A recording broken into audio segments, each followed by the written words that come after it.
Bonjour à toutes et à tous, j'espère que vous allez bien. Bienvenue dans cet épisode un peu spécial du podcast Radio Contournement que l'on enregistre en live sur la chaîne Twitch de No Code France. Donc bonjour à tous les gens qui sont connectés, qui nous regardent. N'hésitez pas à nous dire bonjour dans le chat. Et j'ai le plaisir d'être accompagné de JB et Thibaut pour parler de code et de no code, de no code et de code, de no code plus code, de low code peut-être justement.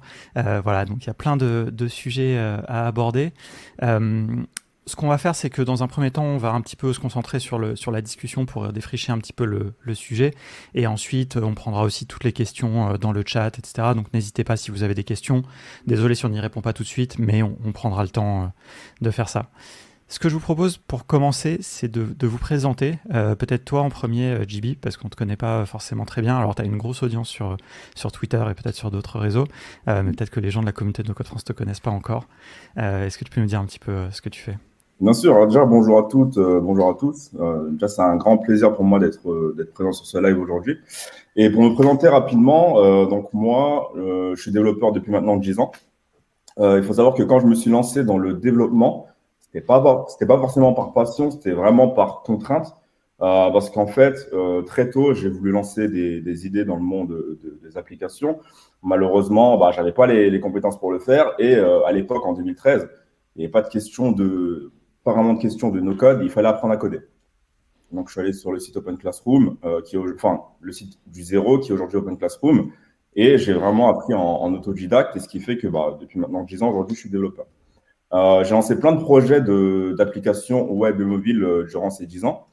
Et puis aujourd'hui, j'ai une agence low code, c'est important de le préciser, une agence low code, et donc on est vraiment spécialisé dans la création d'applications mobiles. Et tu utilises aussi des outils no-code, tu avais même une formation à Dalo, enfin, tu fais aussi partie un peu de... Exactement. Et à côté, exactement à côté, je suis formateur. Donc, j'ai déjà lancé une formation sur Adalo, sur Bubble, mais aussi sur Flutterflow. Aujourd'hui, la formation best-seller, c'est vraiment la formation Flutterflow et c'est vraiment la formation sur laquelle je me focus également aujourd'hui. Et je suis aussi créateur de contenu. Donc, je crée du contenu notamment sur YouTube et aussi sur Twitter. C'est intéressant parce qu'on y reviendra, mais peut-être que Flutterflow, en plus, ça représente bien justement un peu la conjonction du code et du no-code. Thibaut, est-ce que tu peux te présenter pour ceux qui ne te connaîtraient pas? Rapidement, donc j'ai monté l'école auto, donc spécialisée vraiment dans les outils no-code d'application et même, on va dire, même dédié en ce moment surtout sur Bubble à différents niveaux. En fait, moi à la base, je suis pas du tout développeur et toujours pas aujourd'hui pour le coup, mais je suis tombé amoureux de Bubble en 2019 et j'ai créé la première formation en français, puis l'école qui est allée autour. Et aujourd'hui, on a vraiment le plus haut niveau de formation en Bubble parce qu'on fait carrément de la formation sur 3 mois pour mener un poste de développeur Bubble. Et donc à côté de ça, j'ai ouvert un peu une seconde communauté pour le micro SaaS. Donc c'est vraiment sur un côté business. C'est vraiment le pendant marketing que je trouve qui manquait dans le côté Bubble et qui actuellement me plaît de plus en plus. C'est en gros, en fait, une fois que tu as ton application, super, mais qu'est-ce que tu rajoutes dedans et qu'est-ce que tu en fais pour faire du business? Il y a beaucoup de gens qui viennent à Bubble, j'ai l'impression quand même, pour lancer des projets, ce côté un peu indie hacker. Il y a une grosse Oui. communication en fait qui a été faite par depuis, je pense, début d'année, notamment sur YouTube, par des influenceurs d'une partie, influenceurs Dubaï même, j'aime bien les appeler comme ça, qui montrent Bubble comme le dropshipping du no-code. Donc c'est assez drôle comment ils le présentent. Je pense aussi qu'il y a eu une grosse tendance de la part même des développeurs d'aller dans le côté je crée mon SaaS en 24 heures, etc. Donc je pense que ça a donné beaucoup envie à des gens de se lancer dans un côté marketing. Et je trouve ça intéressant de voir un petit peu ce truc-là parce que vu que tu as un objectif financier, ça excuse un petit peu le pendant de je veux forcément avoir un métier et du coup avoir une viabilité sur le marché, etc. Donc c'est plutôt intéressant. Super. On est ensemble aujourd'hui parce que en fait tout a démarré d'un petit échange sur Twitter que j'ai trouvé intéressant.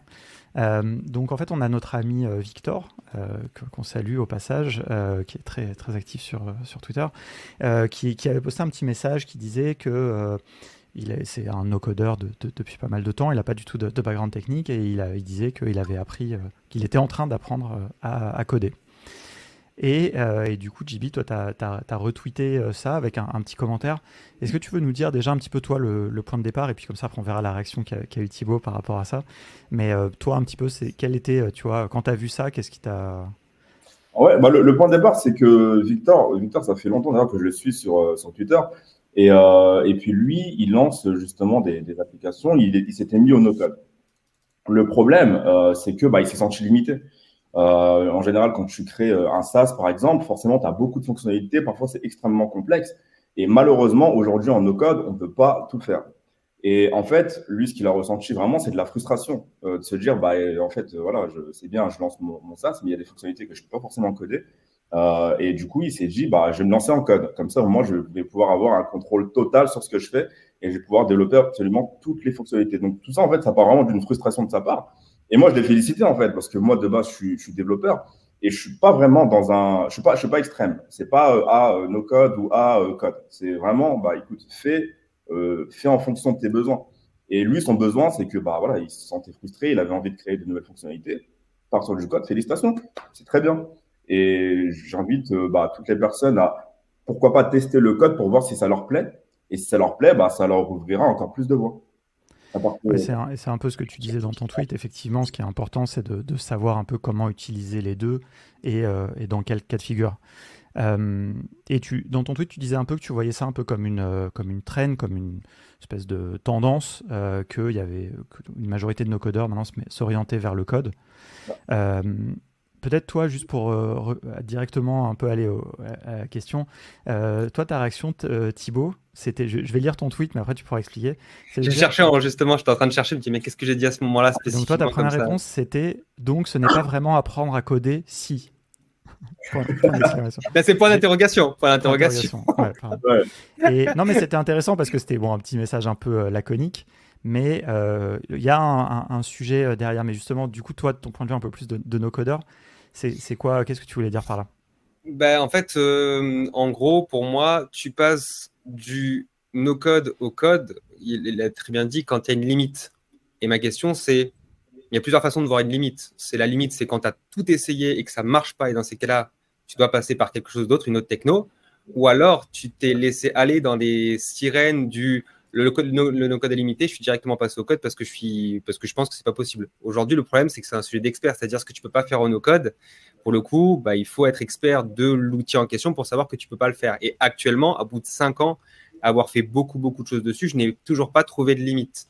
C'est pour ça que je posais la question. Alors, c'était un petit peu laconique dans le sens où je voulais vraiment savoir si c'était vraiment un effet de mode, un effet de trend, ou parce qu'il suit beaucoup les indicateurs, on suit les mêmes personnes. Tu vois, il y a vraiment ce truc de learn code qui revient un petit peu là-dessus.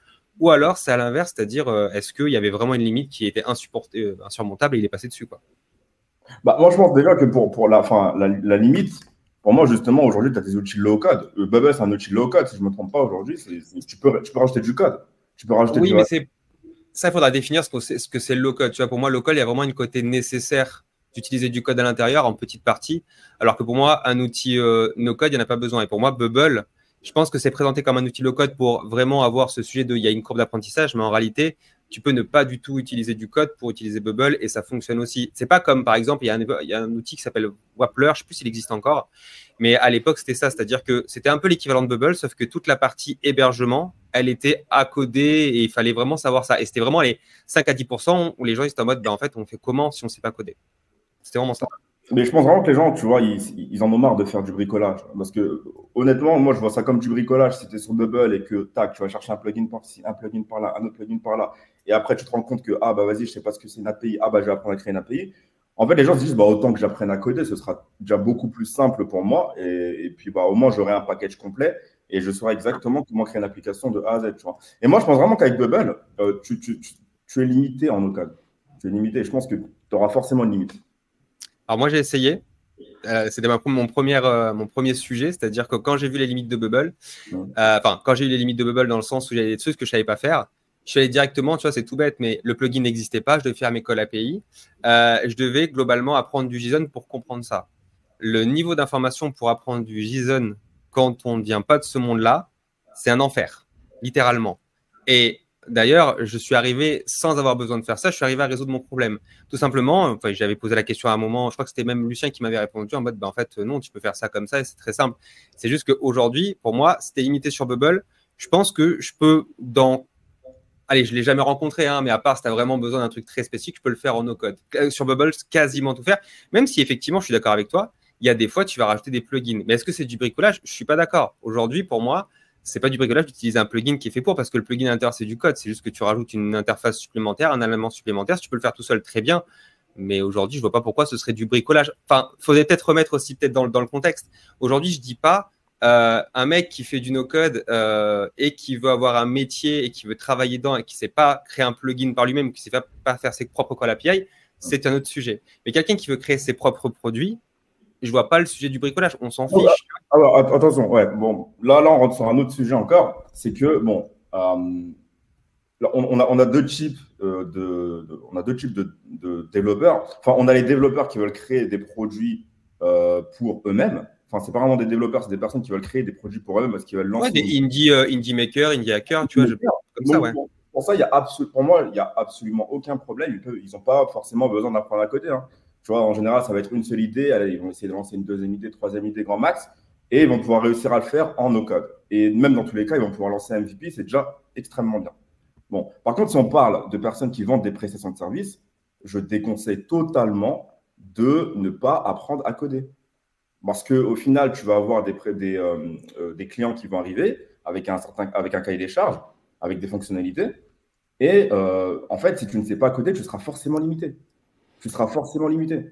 Et ça, je l'ai dit. Que tu acceptes ou pas le cahier des charges. Ouais. Non, mais après, c'est intéressant parce que je pense que ce que tu dis, JB, c'est intéressant. C'est que quand tu fais toi-même ton propre produit, tu es limité. Tu fais en fonction de ce que tu peux faire, quoi. Donc, tu fais dans le périmètre de tes limites. Alors que quand, effectivement, tu es face à des clients, tu peux pas toujours dire non, quoi. C'est-à-dire tu dois faire quelque chose. Bah, si tu acceptes le projet, après, effectivement, tu peux ne pas accepter de prendre le projet. Mais bon, si tu veux, des fois, il te manque un tout petit bout. Tu te dis, c'est dommage, je vais pas prendre un projet pour 95%, il me manque que 5%. Mais juste pour remettre aussi quand même la discussion, déjà, il faut pas non plus prendre que Bubble comme exemple, comme ça a été souligné dans le ce que chat. Je connais principalement. Parce que Bubble, c'est un outil quand même qui est puissant, mais il faut penser aussi, quand on parle de no-code, on parle de tous les écosystèmes. Il faut prendre Adalo, par exemple, qu'on connaît pas mal tous les trois, qui est un outil, je pense, qui est très accessible, mais qui a aussi des fortes limites qui peuvent être repoussées par rapport au code. Mais juste, il y a un premier truc quand même sur lequel je voulais revenir avant de continuer. De toute façon, on va partir un peu dans tous les sens et c'est pas grave et tout est intéressant. Mais sur ce côté low code, parce qu'en fait, toi, quand tu disais, si je me trompe pas, Thibaut, toi, ce que tu voulais dire aussi, c'est qu'il y a une différence entre apprendre un petit peu de code pour le mettre dans des outils no code ou utiliser en conjonction dans une approche, on pourrait dire low code ou no code plus code, quoi, et apprendre à devenir développeur. Si je me trompe. Ça. Ah oui, non, c'est complètement ça. Aujourd'hui, pour moi, la frustration, c'est pour illustrer le propos, tu vois, quand j'ai commencé à essayer de coder, j'ai vraiment essayé, hein, parce que pour moi, avec les logiques de Bubble, je me sens plus développeur. Mais je sais les limites, hein, c'est le côté, les limites en tout cas structurelles, c'est monolithique, le front et le back, la base, etc. Mais quand j'ai commencé à essayer d'apprendre, je me suis retrouvé dans un truc où c'est démentiel, c'est-à-dire qu'il faut trouver le bon langage, la compréhension de la base de données, le langage. Aujourd'hui, je vois ce qu'il en est sur plein d'aspects. Et aujourd'hui, je me dis, attends, est-ce que je vais passer 3 ans à essayer d'apprendre quelque chose ou finalement partir sur Bubble et rester sur Bubble et apprendre ce qui me manque avec des points en plus qui sont déjà précis. Par exemple, je sais que sur les trucs qui vont me manquer sur les call API, je vais apprendre du JSON, ça va être plus simple. S'il faut que potentiellement... et encore, j'ai même pas 15 000 trucs de code à comprendre, mais ce qui est bien, c'est que je trouve que cette introduction, elle est douce et je vais juste piocher ce qui me manque. Et je trouve que c'était le truc qui m'a strictement manqué quand j'essayais d'apprendre à coder, c'est que j'avais pas de direction. Et la seule direction qu'on proposait, c'est prendre une formation sur un langage, sur un truc, sur un site. J'étais en mode, mais c'est un peu tout ou rien, quoi. C'est ça. C'est soit t'es zéro, soit t'es développeur, quoi. Ouais. Mais du coup, toi, parce que toi, JB, ce que tu proposes, c'est un peu, il y a un truc au milieu, quoi. C'est-à-dire, qu'est-ce qu'un no-codeur ou une no-codeuse qui se forme au code doit apprendre pour, tu vois, jusqu'où il faut aller, comment tu vois un peu ça, tu vois. Et est-ce que tu es d'accord ou pas d'accord avec ce côté, est-ce qu'il faut tout apprendre comme si tu étais dev ou il y a un truc entre-temps, quoi. Non, moi je pense, regarde, je prends un exemple, je vais prendre Flutterflow par exemple. Flutterflow, c'est basé sur du Flutter. Et Flutterflow, pour moi, c'est aujourd'hui le meilleur outil no-code qui existe sur le marché parce qu'en fait, ça rejoint vraiment le meilleur des deux mondes. Tu peux faire du low-code, tu peux rajouter du code extrêmement simplement et créer tes propres widgets. Mais du coup, si une personne part sur du Flutterflow pour créer une application web ou mobile, bah écoute, apprends à coder en Flutter et en Dart, puisque Ah, mais là, on est d'accord. tu vois, puisque en fait, pour moi, tu peux pas le faire autrement, quoi. C'est l'outil. Alors pour moi, j'aurais tendance à dire que l'outil en soi, il nécessite quand même de savoir coder là-dedans. Je l'ai essayé et j'ai trouvé que passer une certaine couche, passer les actions simples, tu étais obligé de savoir du Dart, enfin du coup du Flutter pour le coup, et tout ça, quoi. C'est une excellente chose, et c'est une excellente chose au final. Parce qu'au Oui, final, tout à fait. tu vois, c'est pas un langage d'ailleurs qui est extrêmement compliqué. En plus, voilà, c'est un framework, c'est Flutter.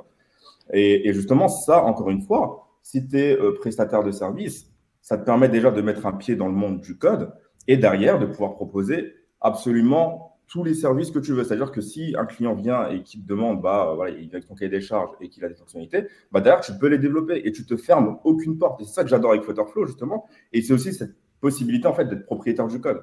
Avec Bubble, tu n'es pas propriétaire de ton code, par exemple.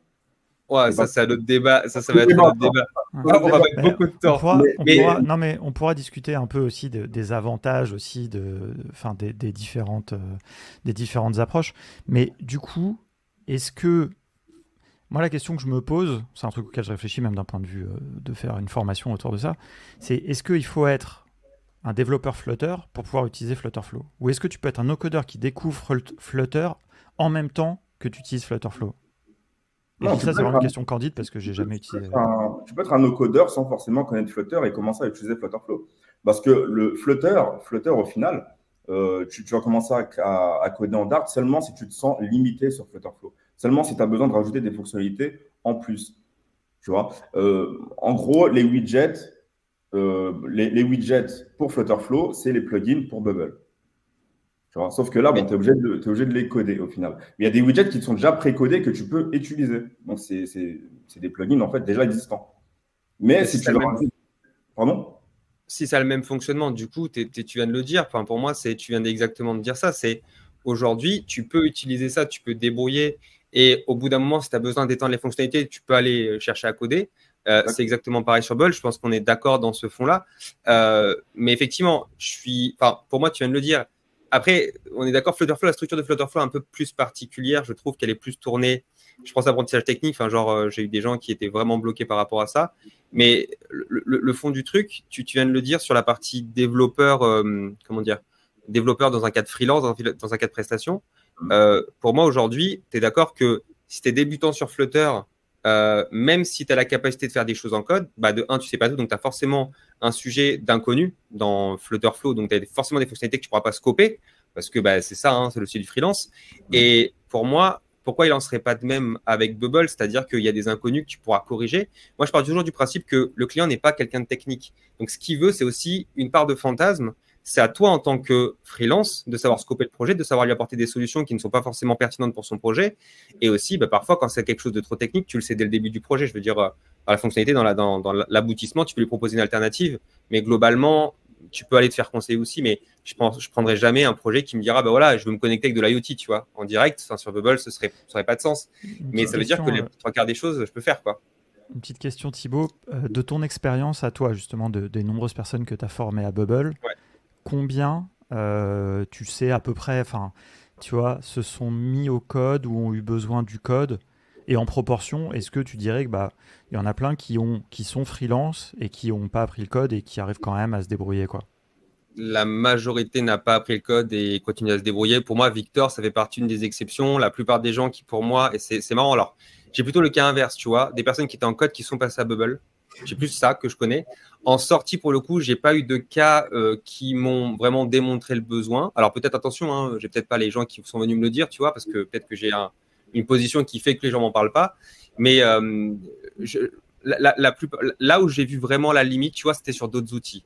Genre, quand on a fait une formation sur Xano, là, tu sentais que les gens qui n'avaient pas passé par le stade du code étaient vraiment en difficulté par rapport à des personnes qui avaient préalablement un niveau un peu plus tech ou alors une logique un peu plus tech ou passer par des outils comme Make qui demandent un peu plus ce côté-là. Mais aujourd'hui, je connais personnellement aucun développeur qui s'est dit « Ok, le projet, je ne peux pas l'effectuer en Bubble », soit parce qu'ils ne l'ont pas pris, soit tout simplement parce que ils ont rajouté les briques de code nécessaires avec notamment des calls API. Je pense que ça aussi, c'est intéressant, c'est que l'outil, vu qu'il n'est pas une boîte noire, il est assez ouvert sur l'extérieur.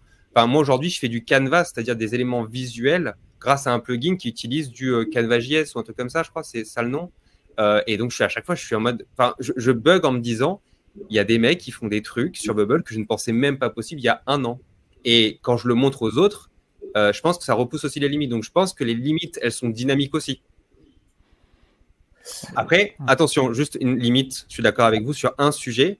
Le SEO, ou structurellement, et ça c'est le cas de beaucoup d'outils, il y a des règles spécifiques qui sont plutôt internes à l'outil. Là, si on parle effectivement, enfin, quelqu'un qui me dit, et encore ça s'améliore, hein, peut-être que ce sera plus vrai dans un an, hein, potentiellement, mais aujourd'hui quand on me parle de SEO, c'est-à-dire vraiment la structure du code, le nombre, on va dire, de code écrit, qui a une densité, etc., même si ce n'est pas un indice majeur, bah, c'est sûr que j'irai dire à quelqu'un, va plutôt sur un outil qui est fait pour le SEO, plus pour ça par exemple. Mais c'est la même chose entre Framer et Webflow par exemple.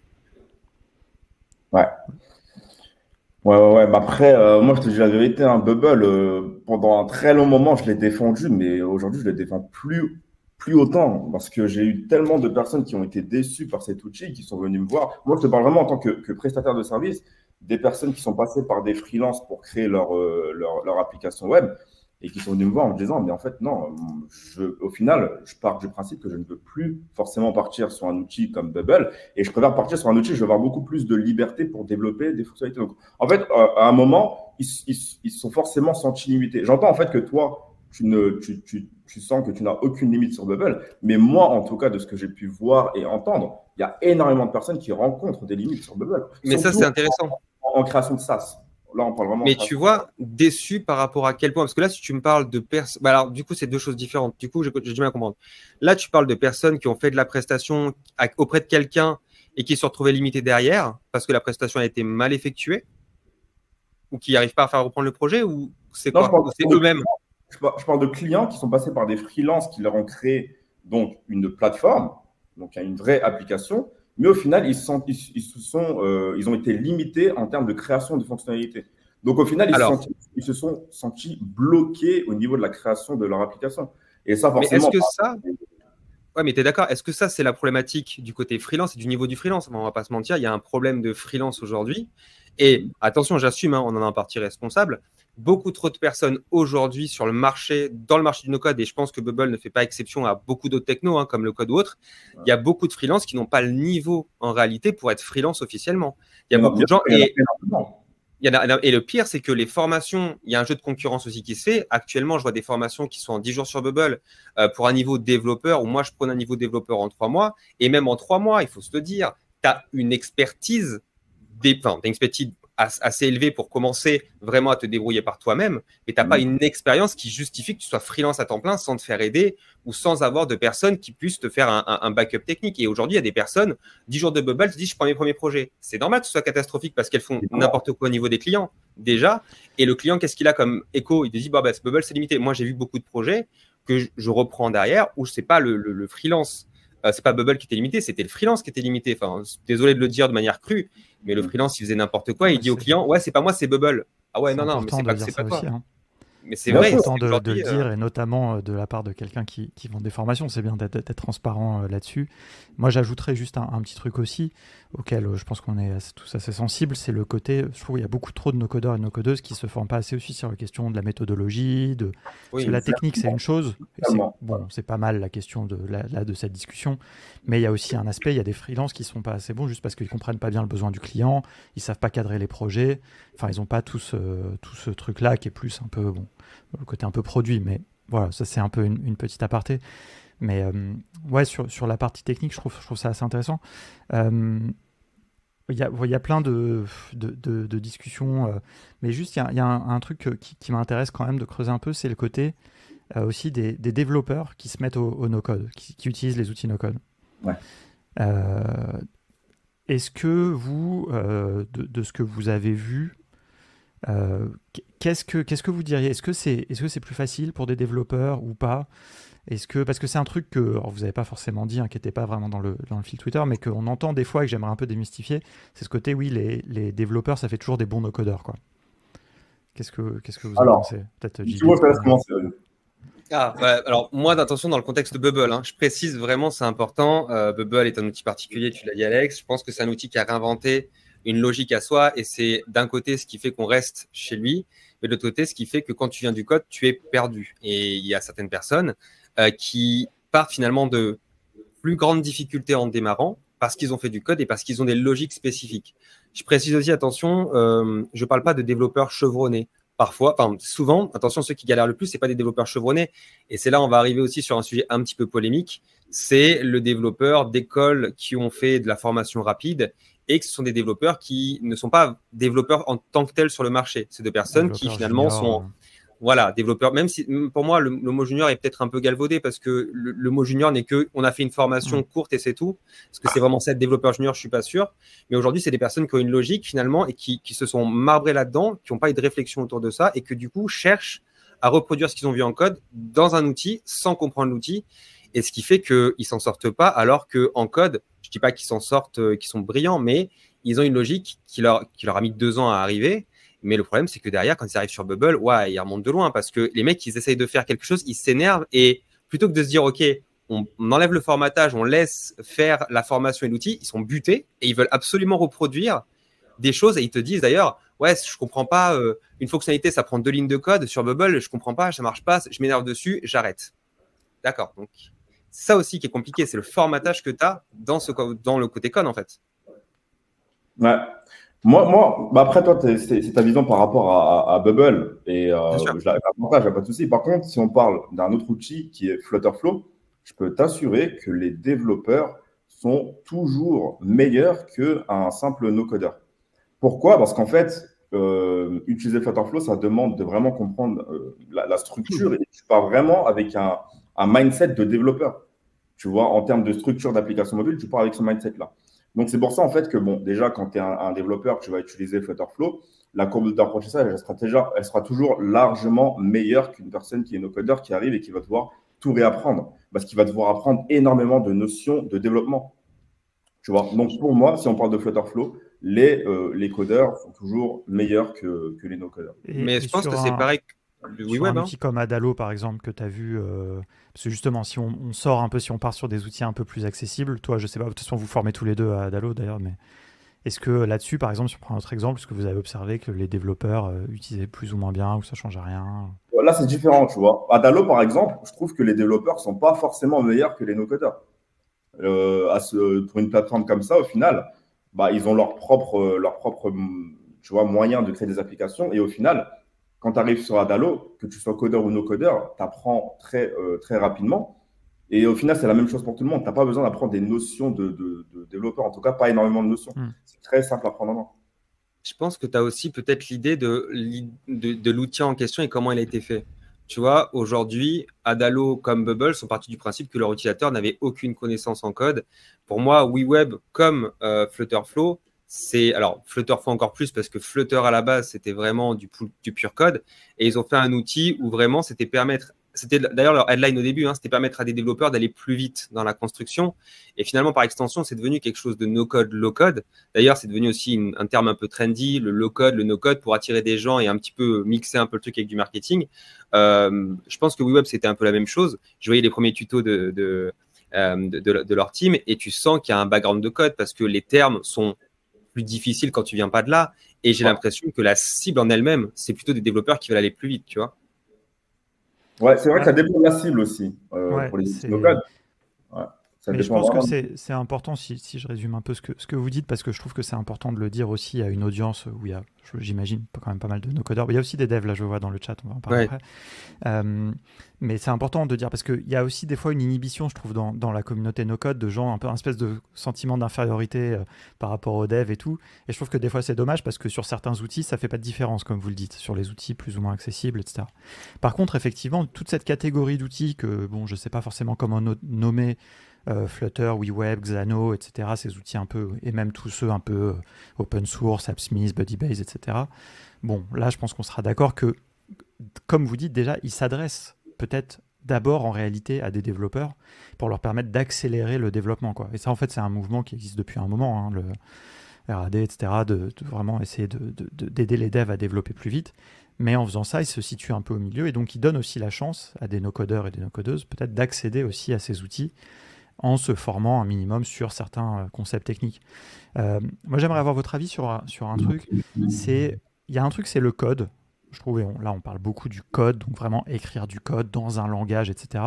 Et moi, je trouve qu'il y a un truc aussi qui manque un peu aux no-codeurs et no-codeuses, c'est les concepts, en fait, techniques. Par exemple, le JSON, en réalité, c'est pas du code, c'est un concept, quoi. C'est un langage de présentation, quoi. Enfin, de structuration de données. C'est pas un langage vraiment de programmation, quoi.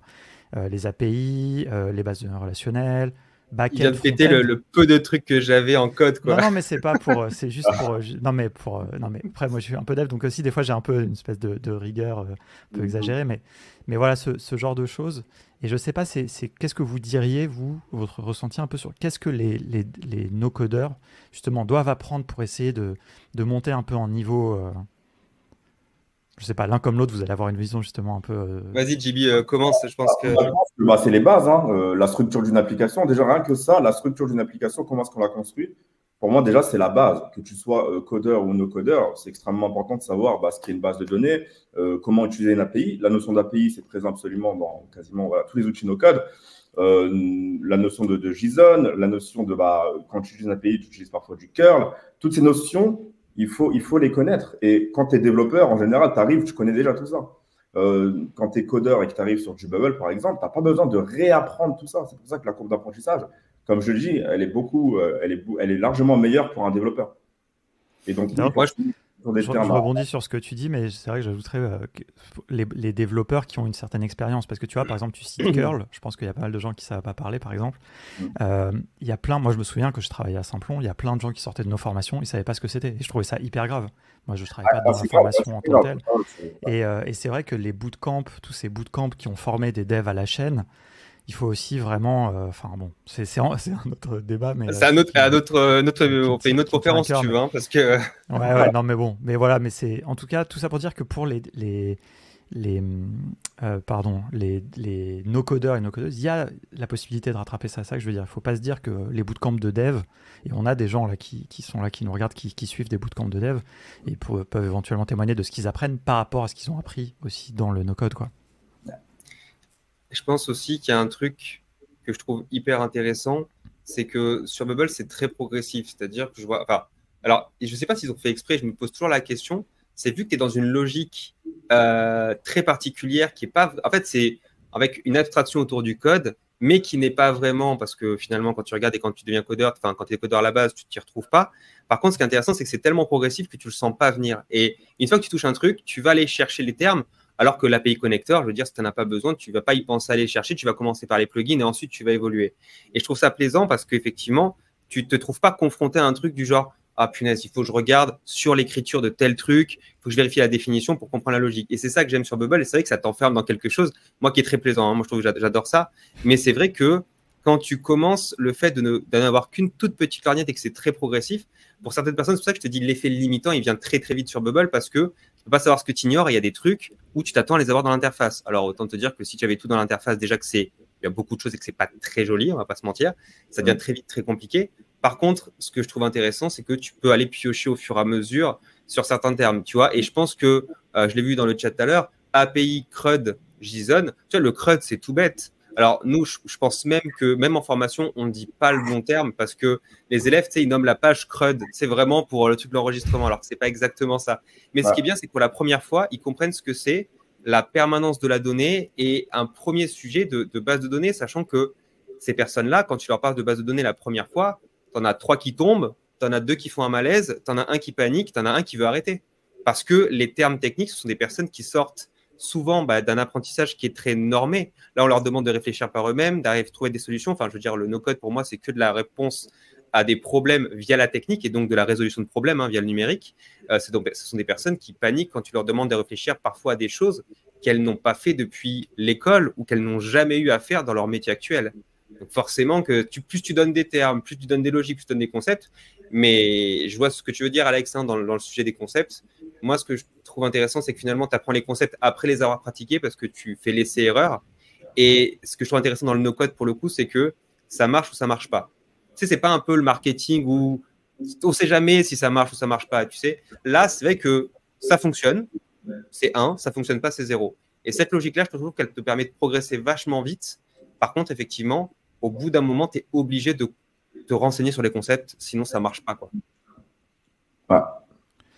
Peut-être une autre piste un peu de réflexion, la collaboration avec des devs. Tu vois, JB, tu mentionnais, et je suis plutôt d'accord avec le fait que quand on est dans une position vraiment de prestation de service, qu'on veut pouvoir pas être trop limité dans les projets qu'on accepte, on va avoir besoin à un moment de code. Et là, je trouve qu'il y a deux options. Il y a soit un peu, le sujet du jour, apprendre soi-même à coder, mais il peut y avoir aussi la possibilité juste de faire appel à des devs.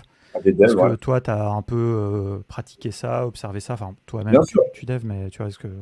Avec mon agence, j'ai justement des développeurs. Bon, ils font aussi du no-code puisqu'on travaille avec Flutterflow, mais c'est des développeurs. Et j'avais déjà travaillé avec des no-codeurs qui n'étaient du coup pas développeurs.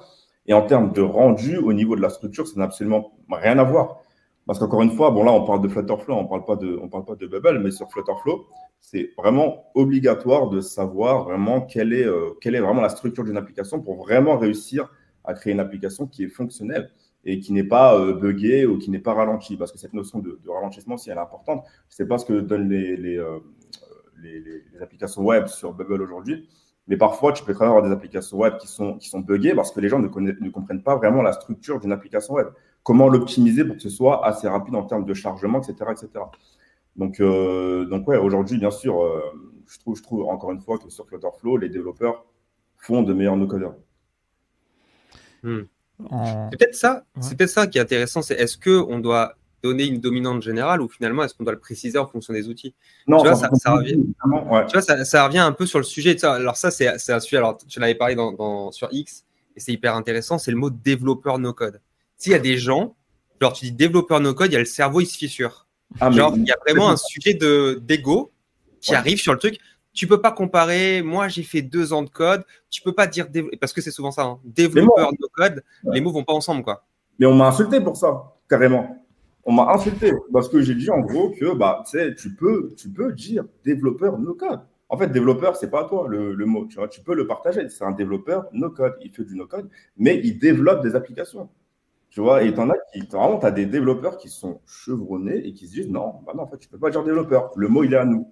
Non, en fait. Et tu vois, je me pose toujours la question, c'est est-ce que c'est un sujet finalement de technique ou c'est un sujet vraiment de pur ego? J'ai l'impression que ce sont des personnes enfin moi, ça me fait penser, parce que moi, dans l'école d'ingé où j'étais, il y avait une part les mecs qui faisaient du marketing et l'autre part les mecs qui faisaient du code. Tu vois, et il y avait vraiment cette session en mode, nous avons appris comment gérer des développeurs. Les développeurs, ils sont en mode Dieu, c'est-à-dire qu'ils pensent que vraiment tout leur est acquis parce qu'ils peuvent faire. Attention, je paraphrase mon professeur. Mais c'est vrai que je l'ai senti surtout quand j'étais chef de projet à l'époque, c'est-à-dire que le développeur, c'est lui qui a la main technique, qui peut faire ce qu'il veut, et sans développeur, toi, tu peux rien faire.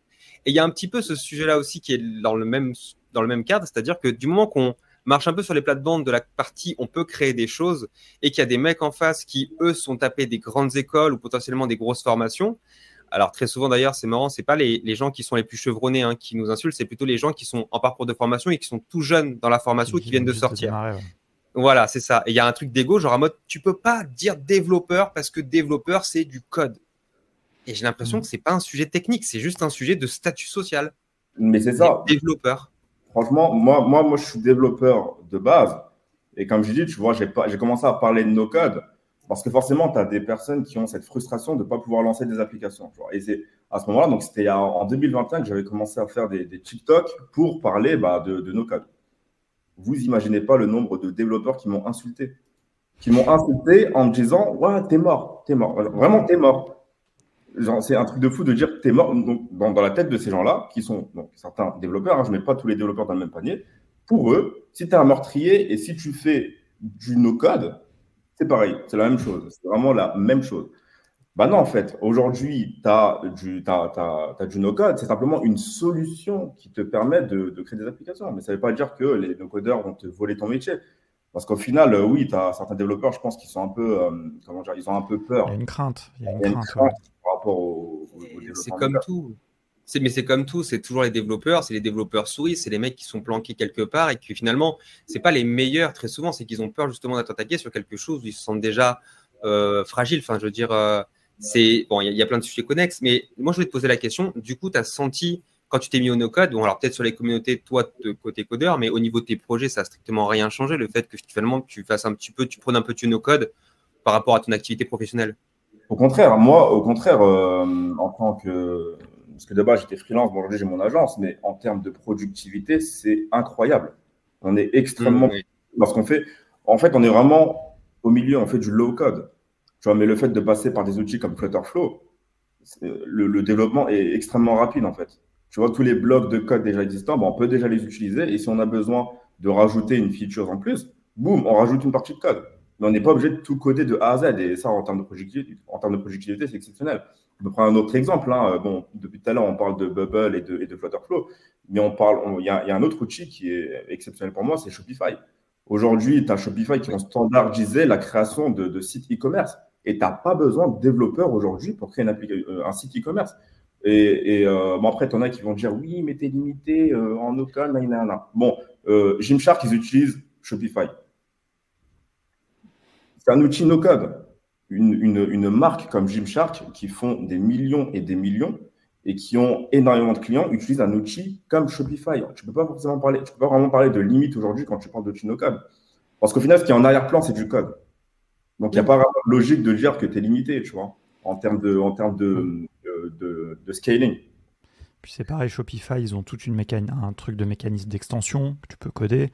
Il y a tout leur partie front-end, tu peux la personnaliser avec du code si tu veux, enfin avec leur truc de Liquid, je ne sais plus comment ça s'appelle, là, leur langage de. C'est Liquid, c'est ça.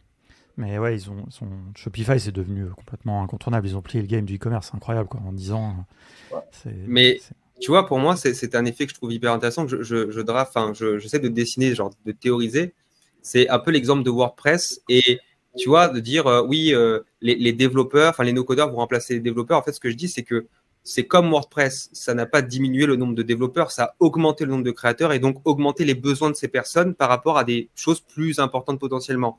Pour moi, aujourd'hui, ce qui a fait le web, c'est pas les développeurs, pardon d'envoyer un pic, mais pour moi, c'est tous les petits créateurs qui ont pu faire des blogs, qui ont pu faire des sites, qui ont pu faire potentiellement du développement WordPress, parce qu'il y a eu des développeurs WordPress, finalement, c'était un peu le même débat avant l'heure, pour justement faire des sites. Et je pense que les outils no-code vont faire un peu la même chose, c'est-à-dire qu'ils ne vont pas du tout minimiser l'applicatif, ils vont au contraire le rendre tellement accessible qu'il y aura encore plus d'applications, encore plus de besoins en développement et encore plus potentiellement de besoins en code par rapport à ces développements, parce que faut comprendre aussi une chose, et c'est ça que je trouve hyper cool, c'est que pour moi, le no-code donne le choix. C'est-à-dire que si tu fais un produit en no-code, ça ne te coûte rien parce que tu sais le faire ou tu as appris à le faire, mais derrière, potentiellement, si l'outil grossit, tu as le choix de passer en code, tu fais ce que tu veux. Tu as le choix de redévelopper en code avec quelque chose qui fonctionne déjà. Et potentiellement, pour développer en code, là, tu auras besoin de vrais développeurs. Je pense que c'est plus agréable de développer un projet qui a une chance d'exister plutôt que de cramer de la thune dans une agence pour que le projet meure à la fin parce que le truc coûtait trop cher et n'a pas trouvé son public. Et actuellement, où la startup mission est complètement cassée, je veux dire, aujourd'hui, il n'y a plus de banques qui prêtent de l'argent ni quoi que ce soit. Pour moi, le no-code, potentiellement l'IA, reste des voies qui permettent de faire de la création d'entreprises et de SaaS quasiment à zéro, quoi. Ouais, après, je suis borné par rapport à ça, mais encore une fois, j'ai pas l'impression qu'avec Bubble, tu peux créer absolument tous les SaaS que tu veux. Et c'est pour ça que je vois tellement de Gingy hackers qui part justement sur du développement pur et dur. Après, on peut partir sur un autre débat aussi, tu vois, le fait d'avoir des outils qui te permettent soit d'exporter ton code ou pas. Et par exemple, aujourd'hui, tu vois, en termes de valorisation, si tu crées ton SaaS, la valorisation sera toujours supérieure si tu la revends. Hein, elle sera toujours supérieure si elle est codée que si elle est non codée. Tu vois, et ça, c'est aussi des choses qu'il faut prendre en compte. Tu vois, les gens ne vont pas forcément faire du code que parce qu'ils sont frustrés, mais c'est aussi pour ces raisons-là.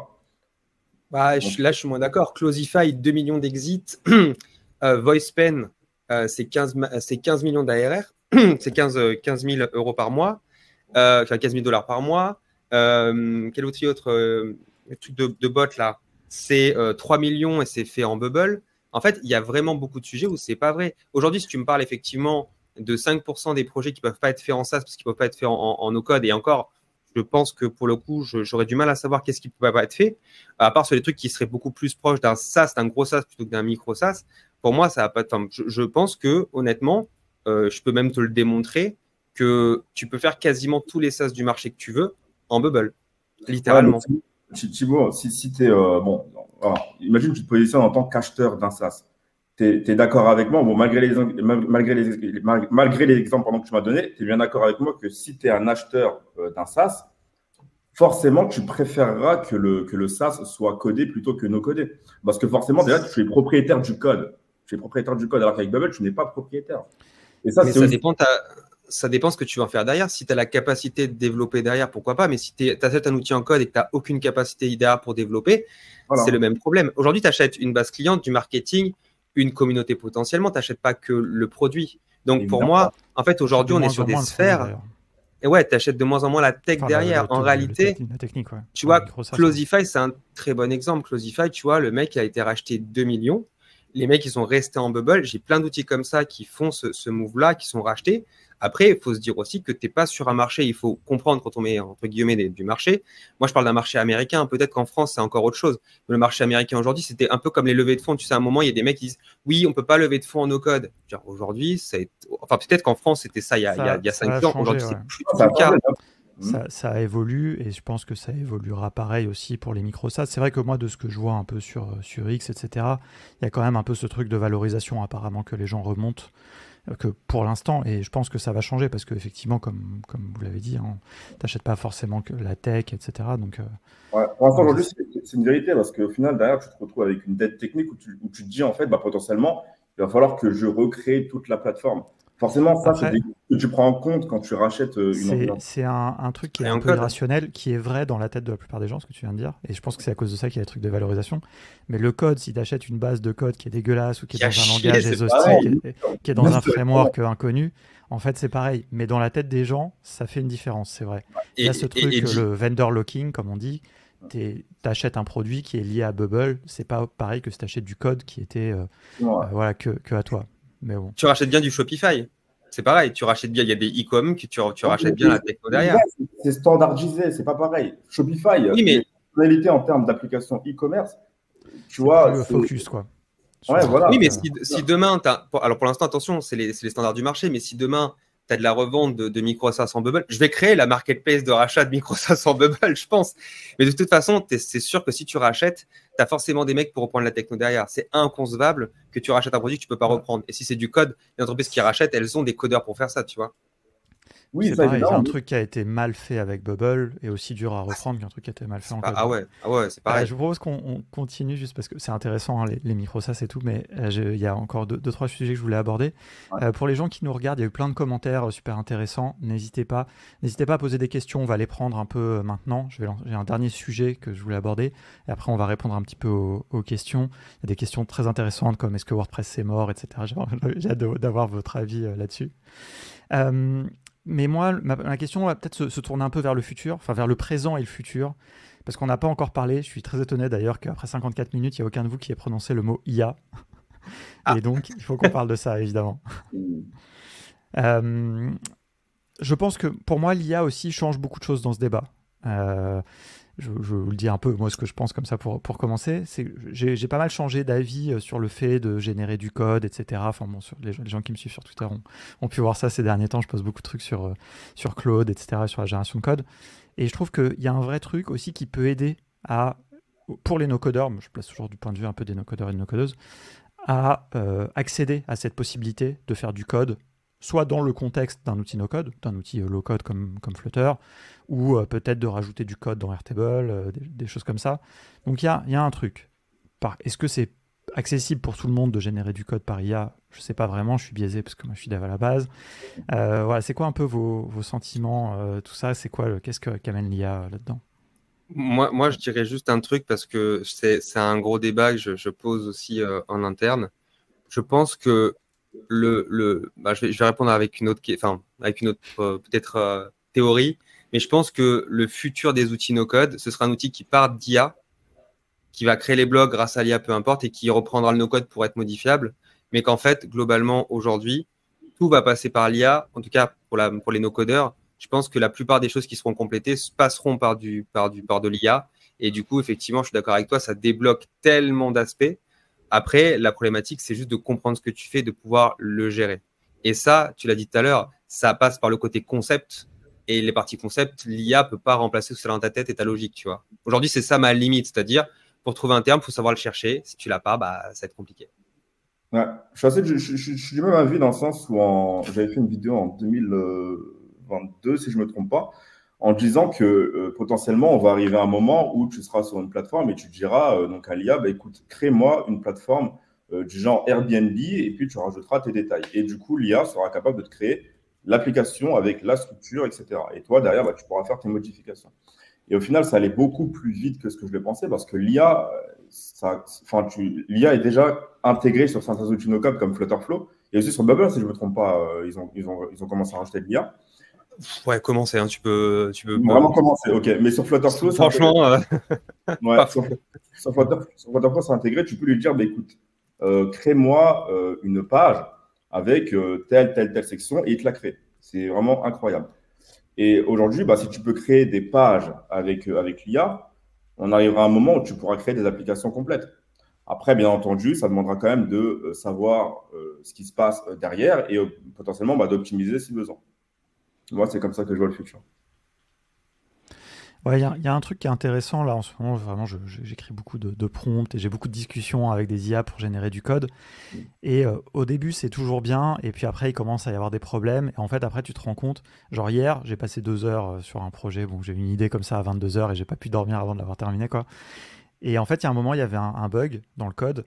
Et genre, j'ai 4 fois de suite. Je lui donnais la correction, il me disait ah excuse-moi et il me remettait une autre erreur et puis voilà et puis bon fini par et c'est vrai que là je me suis rendu compte d'un truc quand même, c'est que quand on tape quand on tape un prompt et que ça génère un code et que ça marche, tout va bien quoi.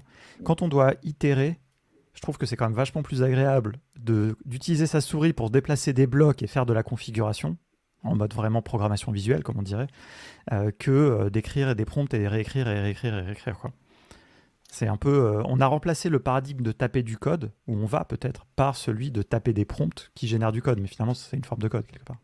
Ouais, mais c'est ce que je te disais, c'est que à mon avis, les outils no-code ont rajouté l'IA par-dessus. L'outil qui peut-être sera le futur de ça, c'est de partir de l'IA et ensuite utiliser des blocs pour modifier, améliorer. Je pense pas qu'on sera dans un monde où 100% des choses seront hors maîtrise. Tu as toujours un résultat qui est un petit peu, on va dire, randomisé, dans lequel tu n'as pas toute la maîtrise. Et surtout, il y a aussi un sujet, là tu l'as vu avec les IA, ça se passe toujours de la même façon, c'est que les sorties de modèles sont toujours plus fortes parce que le truc est boosté, ensuite il y a une habitude et ensuite ils baissent le curseur pour réduire les coûts. Et toutes les IA deviennent un peu plus cons au fur et à mesure. Et c'est vraiment une grosse problématique, c'est que l'usage nivelle le niveau en entier. Alors je me demande toujours si c'est un effet réel ou si c'est un effet provoqué. Tu sais, un peu de réduire le coût au fur et à mesure parce que ça pompe énormément d'énergie. Mais c'est vrai qu'aujourd'hui, c'est très compliqué. Moi, je vois les trucs. Alors, en tout cas, sur Bubble, c'est très limité, donc je ne peux même pas en parler. Sur Flutterflow, peut-être que c'est autre chose. Mais tu vois, c'est comme les systèmes de création d'interface. Il faut prompter pour créer ton interface. Je trouve que 5 résultats, enfin, on va dire, allez, 4 résultats sur 5, bah, malheureusement, ça a chier et tu ne peux pas le reprendre, à part corriger. Mais c'est ce que j'attends le plus, c'est-à-dire, t'enlèves le problème de la page blanche. Et Ouais, ce que je trouve actuellement le plus intéressant, tu vois. après, bah, là, l'IA avance tellement vite aujourd'hui que je me dis qu'aujourd'hui, bon, on a ce débat-là. Peut-être que dans 3 mois, on va se dire, ah bah voilà, le problème, il est réglé. Tu vois, en 2022, je me disais, bah, potentiellement, on pourra commencer à créer des pages en IA. Après, c'est arrivé très rapidement juste après. Je crois que c'était 6 mois après, Flutterflow dans la newsletter. Bah, écoutez, maintenant, on peut créer des pages en IA. Donc, en fait, ça va tellement vite que je me dis qu'aujourd'hui, bon, voilà, on est sur ce débat-là. Mais potentiellement, on va forcément arriver à un moment où l'IA pourra créer une application complète de A à Z. Oui, mais c'est la création, mais peut-être c'est la modification, tu vois, qui est importante parce que en fait, c'est comme tout, la prompt, elle est compliquée à comprendre. Il y a beaucoup de gens qui disent oui, la prompt remplace, enfin, le prompting de l'IA remplace la capacité à prompting et l'expertise pour prompter. Je veux dire, tu vois la différence quand tu rajoutes des variables et quand tu joues avec des variables parce que tu sais comment ça fonctionne, que quand tu promptes quelque chose qui est juste à l'écrit. Je vois des mecs, ils parlent comme si c'était dans leur tête, mais même dans leur tête, ils sont pas clairs. Comment tu veux que l'IA donne un résultat? Ils ont un truc qui rend, ils disent l'IA marche pas, elle comprend pas ce que je veux dire. Oui, bon, d'accord, bon, à ce moment-là, mais il y a une vraie éducation là-dedans aussi. On en revient toujours à cette problématique de l'IA a amené un sujet de gain et les gens pensent que c'est pas un gain, ça doit être magique, ça doit répondre à ce que eux-mêmes n'arrivent pas à faire. C'est pas possible. Non, impossible, évidemment. Donc, j'ai du mal à imaginer aujourd'hui un truc qui fera tout le taf pour toi et à ta place, quoi. Bah moi, je pense que c'est pas vraiment une question de faire tout le taf pour toi, parce que comme je l'ai dit, derrière, il faudra forcément que tu prennes la maîtrise Oui.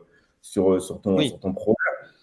Mais ouais, non, franchement, je pense vraiment que, encore une fois, si aujourd'hui tu peux commencer à créer des pages, même si elles sont à chier, c'est vrai, arriver à un moment où, bah, tu vois, ils vont forcément améliorer l'algorithme pour qu'ils puissent te permettre de générer ces pages-là. Après, si derrière, tu sais pas, bon, on va prendre l'exemple encore des développeurs, si tu ne sais pas coder, forcément, ce sera très compliqué d'optimiser pour avoir un résultat qui soit vraiment parfait. Après, si on part d'un outil no-code où tu peux commencer donc à créer une application de A à Z en IA et derrière commencer à modifier les blocs de code, je pense que c'est aussi un résultat qui peut être intéressant et je pense qu'on va vraiment arriver à ce niveau-là. Et c'est la question, peut-être dans le fond, c'est est-ce que l'IA va remplacer le no-code, tu vois? Non, remplacer, non. C'est comme le débat, est-ce que le no-code va remplacer le code? Tu vois, au final, c'est que des termes qui se complètent. Tu vois, l'IA, en fait, c'est simplement une couche en plus, un truc que tu vas utiliser pour devenir encore meilleur. L'IA va simplement compléter le no-code. Tu vois, c'est que des choses qui se complètent. Le no-code complète le code et l'IA va compléter le no-code plus le code. Donc, au final, on va arriver à un moment où on va utiliser IA plus code plus no-code. On pourra justement créer des produits de A à Z de cette manière-là. Ouais, mais tu vois, je me dis, est-ce que finalement, ça ne devient pas une compétence qui va devenir très vite essentielle pour un no-codeur aussi? L'IA? Moi, je Ouais. pense. Hein. Ouais, je pense Parce aussi, que ouais. elle peut compléter ce que tu sais pas faire en code, par exemple. Enfin, moi, je l'utilise beaucoup sur les API calls, tu vois, quand j'ai des doutes, sur le JSON quand j'ai des doutes, sur la structure du JSON aussi, parce que voilà. Après, c'est clair que ça ne t'empêche pas, il faut à un moment comprendre. Ça, c'est clair que tu peux pas devenir fainéant au point que c'est quelque chose où tu as un résultat, tu utilises ce résultat et tu comprends pas. Mais c'est vrai qu'aujourd'hui, tu vois, je pense que c'est les débats qui commencent un peu à s'éteindre avec le temps parce que ça a prouvé le contraire. Mais tu vois, on disait, ah, ça y est, l'IA va remplacer le no-code, vous êtes morts les gars, un peu vous êtes testé d'éteindre le code, c'est mort. Enfin, voilà quoi. Mais c'est vrai sujet dans la tête des gens quand même. Hein. Je pars du principe qu'on remplacera jamais les développeurs. Hein. Les développeurs, ils seront toujours nécessaires dans ce monde-là. Il y en a beaucoup qui ne seront pas d'accord avec ce que je dis, malgré le fait que je défende le no-code, tu vois. Mais les développeurs, ils sont essentiels. Ils sont essentiels. Bah, Ouais, pour les outils, de toute façon, rien que pour les outils, on est d'accord. Rien que pour les outils, nous, on ne se bat pas du tout contre le. Et c'est un mauvais combat de se battre contre le codard parce que je pense que la step d'après le no-code, pour moi, il n'y en a pas 36. Quand je dis la step d'après, attention, d'ailleurs, c'est peut-être revenir au débat du début, mais la step d'après le no-code, si tu veux continuer sur un nouveau truc, c'est le code. Ouais. Bah, parce que tu n'as pas d'autre choix, tu vois. Pour moi, c'est le mélange des trois, en fait, un peu comme tu disais, JB. Pour moi, le mot développeur, en fait, ce qui devrait représenter, déjà dès aujourd'hui, en fait, c'est les compétences de comprendre les grands principes de code et pourquoi pas savoir écrire quelques lignes, savoir utiliser des outils no-code un peu puissants, un peu avancés, et savoir utiliser des IA pour compléter les trous et se faciliter la vie, quoi. Et en fait, ça doit être ça le développement. Mais de la même manière qu'il y a plein de devs maintenant qui utilisent Copilot quand ils écrivent du code, donc ils utilisent de moins en moins. Et puis en plus, je pense qu'il y a aussi une notion peut-être sur laquelle vous pourrez rebondir, c'est aussi un peu la notion d'architecture. Je trouve que c'est quelque chose dont on ne parle pas beaucoup.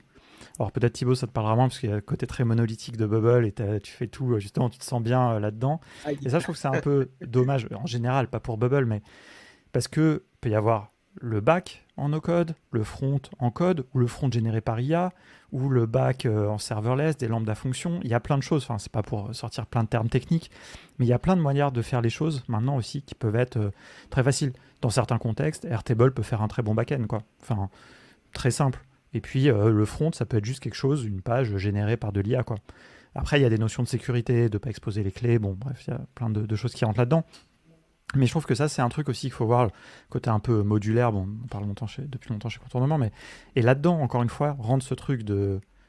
Il y a des endroits où il peut y avoir un peu de code, des endroits où il peut y avoir du code qui a été généré par une IA, peut-être il y a des endroits où il y a du code qui a été écrit par un vrai dev qui n'est pas la même personne que le no-codeur. Un peu ce truc de collaboration, je trouve qui est intéressant, quoi. Ben, là, ouais, c'est complètement ça. En fait, c'est surtout, ce qui est très compliqué, c'est aujourd'hui, le nombre d'outils est exponentiel. Les techniques pour utiliser l'IA et les IA présentes sont exponentielles. Aujourd'hui, je trouve que arriver en 2024 et te lancer dans ce marché-là, sans guide, c'est très compliqué. Je trouve que, tu vois, le nombre de possibilités rend de plus en plus complexe le chemin à trouver. Ce qui n'est pas une mauvaise chose en soi, tu vois, mais c'est vrai que on a eu souvent ce débat, Alex, de dire est-ce qu'on est dans un microcosme où ça commence à passer dans le grand public. Et tu vois, ce qui est difficile, c'est que le grand public, tu vois, dans le Slack, on le retrouve souvent, c'est des personnes qui posent des questions qui sont basiques, mais il y a tellement de solutions qu'aujourd'hui, je comprends beaucoup plus qu'avant la problématique de trouver des informations sur Internet au niveau de quel outil choisir. Et avec l'IA, ce sera pareil, quel IA choisir. Et le problème, c'est qu'aujourd'hui, c'est vrai que ça commence à arriver un petit peu sur le même phénomène que le code, c'est-à-dire quand tu veux te former à quelque chose en code, bah, il faut d'abord savoir qu'est-ce que tu veux choisir, les dépendances que ça prend, qu'est-ce que ça coûte en termes de temps, en termes de techno, et est-ce que je parie sur la bonne techno. Et en no-code, maintenant, ça commence à devenir la même chose. Tu vois, quelque part, ça fait partie du métier. Et d'ailleurs, Marina dit, en fait, développeur, c'est ingénieur. C'est vrai que moi, j'ai un peu du mal à utiliser ce terme, comme j'ai fait mes études à la fac, je suis pas très ingénieur. Mais c'est vrai, en fait, c'est ce côté un petit peu multicasquette. Il faut avoir, agencer des bonnes technos au bon moment, quoi. J'avais une petite question comme ça, juste pour finir. N'hésitez pas dans le chat si vous avez d'autres questions. J'avoue, il y a eu tellement de commentaires, en fait, j'ai mis des trucs de côté, puis après la discussion est passée. Mais juste, c'est quoi un peu, tu t'évoquais un peu, Thibaut, peut-être un peu justement le marché des outils. C'est vrai qu'il y en a plein des outils. Il y en a peut-être trop, si je peux oser dire ça. C'est quoi, vous, votre vision un peu? Est-ce qu'il restera que Bubble et Flutter dans quelques années, ou est-ce que... Je vais bien répondre à cette question. Moi, je pense plus le temps va avancer, plus on va tomber sur des outils no-code qui sont standardisés, exactement comme Shopify. Bon, aujourd'hui, Shopify, c'est vraiment standardisé pour les applications e-commerce. Je pense qu'on va tomber sur des applications, sur des outils no-code, pardon, qui seront spécialisés sur, par exemple, écoute, tu veux créer ton application de livraison, tu utilises cet outil no-code. Parce qu'encore une fois, l'un des problèmes du no-code, de certains outils, c'est qu'on est parfois limité. Mais pourquoi est-ce qu'on est limité? C'est parce que c'est pas standardisé. Il y a tellement de possibilités au niveau des outils no-code que tu peux pas intégrer dans l'outil no-code toutes les fonctionnalités. Tu vois? Et donc, tu pourrais très bien avoir justement des sous-niches, des outils no-code qui seront spécialisés pour plusieurs types d'applications et qui seront donc standardisés. Moi, c'est comme ça que je vois le futur, en tout cas, au niveau des outils no-code.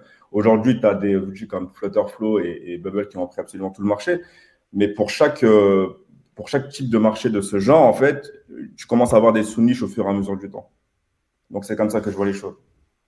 Plus spécialisé, quoi. Exactement, plus spécialisé. Dans le chat. Ouais, je vais te dire, ça dépendra de la type de spécialisation, parce que si tu regardes aujourd'hui, quand tu parles des grosses techno, tu as du WordPress, tu as du Shopify, tu n'en as pas 15 derrière. Effectivement, tu en as des plus petits qui laissent toujours le choix. Shopify et WordPress existent depuis 20 ans. Tu vois, les deux, ils ont commencé en 2003-2005. Donc, il y a aussi ce temps-là, effectivement, que tous leurs concurrents ne sont pas morts, mais ont des parts de marché minimes, quoi. Mais c'est ça, en fait. Effectivement, on n'a pas le recul. Mais du moment que tu as passé les 10 ans, est-ce que finalement, tu n'es pas sur une courbe qui change, c'est-à-dire que tu es dans une structure qui fait que tu t'installes plutôt que tu cherches à finalement développer. J'ai l'impression qu'ensuite, les utilisateurs arrivent parce qu'il y a un sujet de confiance. Enfin, je veux dire, aujourd'hui, par rapport à des outils qui ont peut-être 2 ans de retour et qui finalement sont beaucoup plus fragiles, alors que des outils qui sont beaucoup plus gros, qui ont peut-être levé beaucoup d'argent. Hein, c'est aussi dépendant de la structure du marché. C'est vrai que ça change un peu la donne. Moi, j'aurais tendance à penser effectivement qu'il va y avoir quelques gros outils, littéralement. Après, il ne faut pas croire, tu vois, je pensais que Webflow serait indétrônable. Il y a des personnes qui commencent à ériger Framer de manière assez intéressante. J'ai vu Web Studio. Donc, je pense que le mercato des outils, au côté site, c'est en train de bouger un petit peu. Côté applicatif, c'est en train de se stabiliser quand même. Il y a vraiment un petit peu ce truc-là de tier list, tu sais que c'est intéressant. J'aurais tendance à me dire, le meilleur outil no-code, actuellement, je ne sais pas s'il est encore arrivé. C'est toujours une grosse question des évolutions aussi qui dépendent de ce qui va se passer dans les prochains temps. Je pense que l'IA, elle sera non négligeable et pour de vrai. Aujourd'hui, ce qu'a fait Bubble en IA, c'est pas de l'IA. Pour moi, c'est juste une aide au choix. Je pense que c'est pas du tout le truc qui est fait correctement, même si ça s'améliore. C'est pas encore fou. La version, on va dire, bêta mobile, elle va sortir bientôt. Donc là, on a hâte de voir ce que ça donne. Mais c'est clair que, à mon avis, il y aura plus dans l'avenir, il n'y aura pas 36 000 outils. Je pense qu'on va se battre entre une cinquantaine d'outils et pas les 2000 outils qui sont actuellement là. Tu auras toujours, je pense aussi, un petit peu cet effet avec des micro-niches, tu sais, comme des sites web micro-niches qui restent. Tu as finalement une centaine d'outils qui font des sites, mais finalement qui sont des trucs avec un tout petit public et les équipes en interne, elles sont 5 et ça tourne quand même, tu vois. Je veux dire, si tu regardes bien, tu as des Wix, tu as des gros trucs. Hein. Wix, c'est énorme, mais derrière, tu as des tout petits sites comme PageCloud, tu en as plein. Tu as même du Doric, tu vois. Aujourd'hui, je ne sais pas combien ils sont, mais c'est pas des outils qui restent majoritaires. Par contre, c'est des outils qui restent quand même stables dans leur avancée, dans leur évolution. Et la grande question, c'est est-ce que Adalo sera toujours présent? Parce que j'ai du mal à savoir s'ils seront toujours vivants quand même dans 2 ans. Ça m'inquiète. Adalo, c'est très compliqué. Je pense qu'ils perdent beaucoup de. C'est compliqué. Ça fait 4 ans qu'on se dit ça. Ouais. Adalo, ils ont fait des. Ouais, c'est la frustration d'Adalo. Franchement, dès qu'il y a quelque chose qui est trop frustrant, j'appelle ça Adalo, quoi. Ça a un terme, quoi. Non, mais Adalo, la majorité de ceux qui sont sur Adalo, ils passent sur du Flutterflow. C'est vraiment la trend. Les gens qui sont sur du Adalo, ils passent sur du Flutterflow parce qu'ils viennent me voir, ils me disent ah bah je suis limité sur Adalo, je peux pas faire ce que je veux. Bah oui, forcément, l'étape d'après, c'est d'aller sur du Flutterflow. Adalo, en plus, ils prennent pas forcément de très bonnes décisions par rapport à leur mise à jour, etc. Ils n'écoutent pas leur communauté. Ils font dans leur tête. Ils entendent des fonctionnalités, personne ne les voulait, mais ils les sortent. Ouais. Ok, super. Il y a des choses à améliorer avant, mais. Ouais, je suis tout à fait d'accord. Hein. C'est très compliqué, Adalo. Moi, je ne les vois pas vraiment rester sur le marché. Après, à voir. Après, il y a d'autres outils qui se mettent dessus. Tu vois, Bubble avec le mobile, Glide, mais un Glide, c'est encore particulier. Ouais. Glide, ils ont un petit peu abandonné le mobile, puis encore plus le mobile natif. Ouais, mais pardon. Moi, je parlais effectivement pas le côté natif, je parlais le côté effectivement simple et accessible pour créer rapidement, tu vois, et aller jusqu'à des straps. Tu vois, Glide, je le trouve plus assez progressif pour vraiment pouvoir rivaliser avec des outils internes, métiers, etc. Alors que Adalo, le problème, c'est que c'est accessible, mais tu es très limité et c'est moins accessible que Glide dans le démarrage. Donc, tu te dis, c'est 2 inconvénients majeurs au début et à la fin, quoi. Donc, et très cher en plus. Adalo est hyper cher. Pas se mentir. Extrêmement pour ce qu'ils font, c'est très cher. Quelques petites questions un petit peu en vrac que j'ai mis de côté. Au-delà de la technique pure, qu'en est-il des compétences de gestion de projet des développeurs versus des no-codeurs? Une question de Thomas. Est-ce que ça vous parle un peu si on sort justement si les compétences un peu transverses? Est-ce que les no-codeurs ou les devs, qui est le mieux armé? C'est une question d'expérience, c'est même pas une question de no-codeur ou codeur. Si tu as eu plus de clients par le passé que le codeur, tu seras forcément meilleur à la gestion de projet que lui. C'est pas vraiment une question de compétence ou autre. La gestion de projet, ça vient avec l'expérience. Moi, ce que je dirais, c'est que ce que j'ai observé en tout cas, c'est que si on prend les devs dont la carrière a été d'être dev, bah, souvent, ce qui est intéressant dans le no-code, c'est qu'il y a des gens qui ont eu une vie avant et où des fois, leur vie d'avant a été un peu de la gestion de projet ou du conseil ou des trucs comme ça. Et donc, quand ils rajoutent les compétences techniques par-dessus, c'est intéressant, quoi. Ça marche bien. Et ça, je trouve ça assez cool parce que c'est un peu différent. Donc, forcément, c'est pas équivalent sur la technique, mais sur certaines compétences transverses, ça peut être intéressant. Ou sinon, c'est pareil, quoi. Mais je sais pas si vous aussi d'observer un truc différent. Mais... Ouais, j'allais te dire, en fait, j'allais partir du même constat que toi. Quelqu'un qui est chef de projet et qui a du no-code et qui maîtrise du no-code parle plus facilement au dev parce qu'il comprend un peu plus les logiques et ce que ça en coûte. Et je trouve qu'il est plus pertinent parce qu'on n'a plus le chef de projet ou en tout cas le gestionnaire de projet qui est totalement isolé de la tech, comme je vois certaines fois où le mec dev pas, le chef de projet finalement il est que le réceptacle de ça s'est bien passé, ça s'est mal passé. Avec du no-code, tu as mis un peu les mains dedans, donc tu comprends un peu mieux les implications et ce que ça peut coûter. Ouais. Il y avait un point aussi qui était très intéressant que Olivier a soulevé à un moment, il disait en tant qu'ancien codeur, je peux plus facilement donner des feedbacks d'erreurs à l'équipe de support d'un outil sous-entendu, j'imagine. Ouais. Ça, c'est un des petits trucs. C'est vrai qu'effectivement, les gens qui ont un background technique assez solide, et j'ai déjà eu cette discussion d'ailleurs avec des gens chez WeWeb qui me disaient qu'ils aimaient bien ça parce que ça faisait des retours plus quali que des gens qui sont un peu, on va dire, no-codeurs purs, sans background technique et qui peuvent avoir cette tendance à faire des retours un peu en mode ah bah ça marche pas. Ça marche pas. Voilà. Quand tu es là, clic droit, console, boum, tu regardes un petit peu ce qui se passe et forcément tu peux forcément donner des retours qui sont beaucoup plus précis. Forcément, c'est beaucoup plus qualitatif. Ça, c'est faire les bonnes captures d'écran, essayer même sans savoir ce qui se passe, au moins donner toutes les infos que tu as à ta disposition. Il y a des petits réflexes, hein, ça je le partage au passage pour tout le monde, hein, mais c'est vrai que quand vous contactez un outil pour leur dire les problèmes, dites-leur le navigateur que vous avez, la version, éventuellement votre OS, même un maximum de choses, ça aide vachement les équipes support. Et même vous, ça vous gagne du temps pour avoir votre réponse, quoi. Essayez de vous démerder par vous-même aussi. C'est peut-être des fois changer de navigateur tout seul à rafraîchir la page, tu vois. C'est vrai aussi. Ouais, hein. D'ailleurs, l'erreur 20, c'est l'erreur à 20 cm de l'écran. C'était ce que je connaissais le plus, tu vois. C'est juste un mauvais usage. Les gens lisent pas, donc forcément que c'est compliqué. Et c'est sûr que. C'est vrai, ça c'est un bon point. Et ça, je pense que c'est vraiment un état d'esprit que peut-être les no-codeurs et les no-codeuses doivent acquérir des devs. c'est ce côté aussi un peu bidouiller, tester, ne pas avoir peur tu vas pas casser ton ordi, quoi. Si tu changes, tu bidouilles des trucs pour essayer de trouver une solution, c'est bien aussi d'avoir ça. Et puis après, évidemment, on peut demander de l'aide et poser des questions, etc. Mais... Ce qui est cool aussi par rapport au no-code, c'est que du coup, le no-code a la même logique que le code. C'est faire de la veille, chercher des solutions d'abord sur Internet et avoir de l'autonomie. Et ces valeurs-là que je trouvais dans le monde du code et la communauté. Alors peut-être que dans le monde du code, peut-être maintenant c'est moins présent, mais j'avais toujours admiré ça parce que dans le monde du code, tu as quelque chose de communautaire, tu as du Stack Overflow, etc., qui est absent des autres domaines. D'accord ? Et je trouve que dans le no-code, on l'a retrouvé. Et je trouve ça hyper intéressant d'apprendre de ses pairs et d'avoir des réponses à chercher soi-même sur Internet sans attendre que quelqu'un te donne la connaissance par une formation à l'école ou quoi. Le fait de se débrouiller par soi-même, c'est génial. Et dans le no-code, je le retrouve et c'est ça que je trouve super. Alors moi, je mettrais un petit bémol là-dessus. Enfin, c'est un vrai sujet. Hein. Et globalement, l'esprit de partage, on va dire, qui quand même souvent anime, on va dire, les devs, se retrouve bien dans la communauté no-code. Et un truc qui est intéressant, c'est que dans le dev, quand tu viens sur Stack Overflow, par exemple, si tu mets une question qui a déjà été posée, tu te fais incendier, quoi. Il y a plein... Ah merde, je connais moins ça. Il y a plein de choses comme ça. C'est en fait c'est un peu élitiste. Le monde des devs, je trouvais un peu élitiste, mais c'est très formateur quelque part. C'est-à-dire que du coup, peut-être tu fais la connerie une fois, puis la fois d'après, tu fais bien tes recherches avant de poser ta question. Exactement, puis tu poses ta question, etc. Et dans la communauté No Code France, hein, notamment qu'on connaît, on voit tout le temps les mêmes questions revenir. On voit des gens qui n'ont pas cherché, en fait. Et il y a toujours des gens sympas pour leur répondre. Et franchement, moi, je trouve ça hyper beau et je suis hyper content que ça se passe. Mais des fois, je me dis, on fait pas toujours un cadeau et on arrive sur le fameux RTFM, Read the fucking manual. C'est vrai que c'est ça. Et je dis pas qu'on devrait instaurer ça dans No Code France, mais c'est vrai que des fois, je me dis, c'est dommage. En fait, il y a des gens, du coup, dès qu'ils ont une question, tout de suite, ils viennent sur le Slack, quoi. Ils viennent directement, ouais.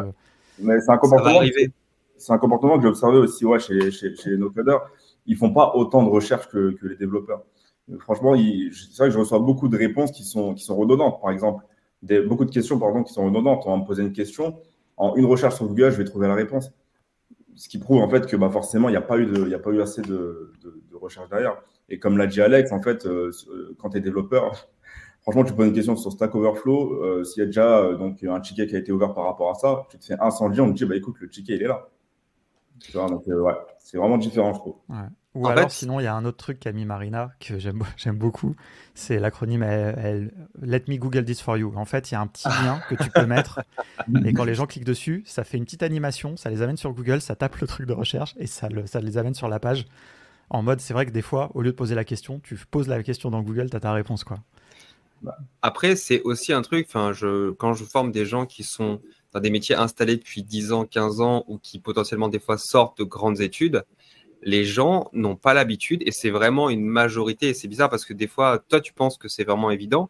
Beaucoup de gens n'ont pas l'habitude de chercher ce genre de choses sur Internet. Ils n'ont que peu d'autonomie parce que dans la plupart des métiers, tu vas pas chercher de la connaissance sur Internet. Si tu sais faire ton métier, il y a ce côté, tu sais, la connaissance, tu l'as eu à l'école. Tu n'as plus besoin de te mettre à jour. Dans l'informatique, c'est le seul milieu, ou peut-être, attention, je vais mettre des guillemets, mais je trouve que c'est le seul milieu où aujourd'hui, en fait, ta connaissance, elle a une durée limitée parce qu'elle doit évoluer. Et ça, dans la plupart des métiers, c'est pas le cas. Je veux dire, tu fais de la plomberie ou tu fais d'autres métiers ou en médecine. Heureusement que tu te mets pas tout le temps à jour parce que sinon, tu t'en sortirais pas. Et c'est vrai que les gens veulent dans d'autres métiers parce que dans le no-code, on a souvent ce truc-là de reconversion. C'est normal que les gens ils cherchent pas parce que ils ont toujours l'habitude de demander à un professeur. Forcément que tu dois leur enlever un réflexe qui est de dire, parce qu'on est obligé de le faire en formation, c'est-à-dire que si vous n'avez pas la réponse à votre question parce que quelqu'un ne répond pas, n'attendez pas que la personne réponde. N'envoyez pas un appel ou un SMS. Regardez sur Google. Mais tu es obligé de le dire. C'est pas évident. Et d'ailleurs, j'en profite parce qu'il y a Claire qui a mis un petit message qui en dit bonjour et qui travaille sur l'app. En fait, il y a une appli qui va venir pour No Code France. Et grâce à un travail qu'ils ont fait avec Pierre et tout, ils ont archivé tous les threads du Slack, etc. Enfin, c'est un travail titanesque et vraiment super admiratif. Et ça sera possible de chercher en fait dans toute la base de connaissances et peut-être même après un jour de faire une IA aussi, d'entraîner des IA avec tout ça. Et donc, je pense qu'on pourra arriver à ce moment quand même où on dira aux gens, avant de poser la question, quand même d'aller chercher. Je pense que ça sera bien parce que pédagogiquement, c'est bien, c'est le seul moyen de faire acquérir. Comme tu dis, tu as raison Thibaut de le souligner, hein, c'est pas un truc inné. Hein. Tout le monde n'a pas eu cette habitude d'aller chercher tout le temps. Or, quasiment une formation au code, c'est quasiment ça le premier truc que tu dois apprendre en fait, c'est apprendre à chercher quoi. Ce que je trouve bien chez les formations courtes, c'est qu'au moins, ils te donnent un réflexe, c'est apprendre à chercher. Et ça, c'est vraiment un bénéfice net. C'est-à-dire, des fois, on se repose un peu trop sur ça parce que c'est un peu la pédagogie active. Hop, la petite pique.